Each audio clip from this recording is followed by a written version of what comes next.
Cortexin is interesting because it's not really one peptide.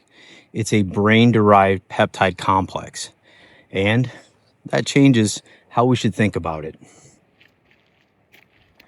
Cortexin is one of the more interesting neuropeptide-related products because it doesn't fit neatly into the usual peptide conversation. Most people think about peptides as one defining sequence: BPC 157, KPV, Cimax, Selenic, MOTS, one peptide, one structure, one mechanism. Cortexin is different. Cortexin is generally described as a low molecular weight polypeptide complex derived from animal cerebral cortex tissue. That means it's not one isolated synthetic peptide. It's a mixture of smaller peptide fragments. And that matters because with Cortexin, the question is not, what does this one peptide do? The better question is, what kind of brain repair signaling environment might this peptide complex influence? Cortexin has been studied mostly in Russia about neurologic conditions, ischemic brain injury, cognitive impairment, and neuroprotection related settings. Mechanistically, it's been discussed around neuroplasticity, signal transduction, energy metabolism, protein regulation, neuroinflammation, and cell survival pathways. Some other research suggests possible effects on apoptosis related signaling, including caspase pathways. But here's the Praxis caution. A complex peptide extract is not the same thing as a clean, single synthetic peptide. That doesn't make it bad. It makes it more complicated. The evidence is different. The standardization questions are different. The quality control questions are different. The regulatory questions are different. The mechanism is harder to reduce to one pathway.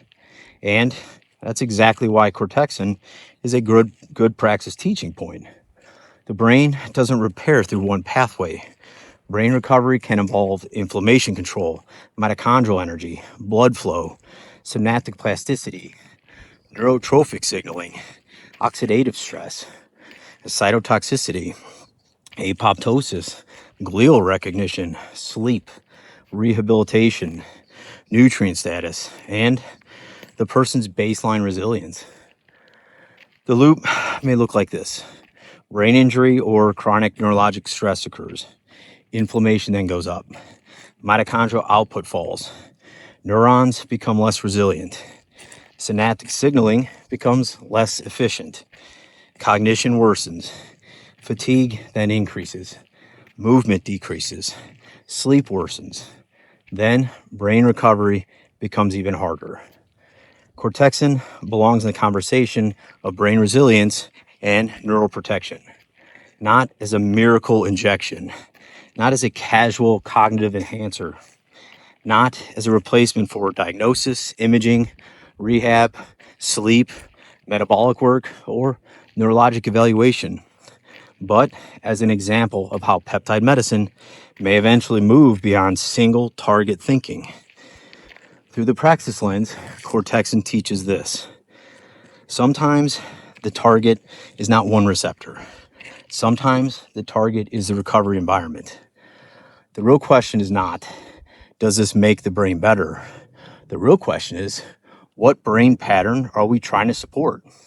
Is this ischemic injury, TBI, age-related cognitive decline, post-inflammatory brain fog, neurodegenerative risk, poor recovery after neurologic insult? And what will we monitor?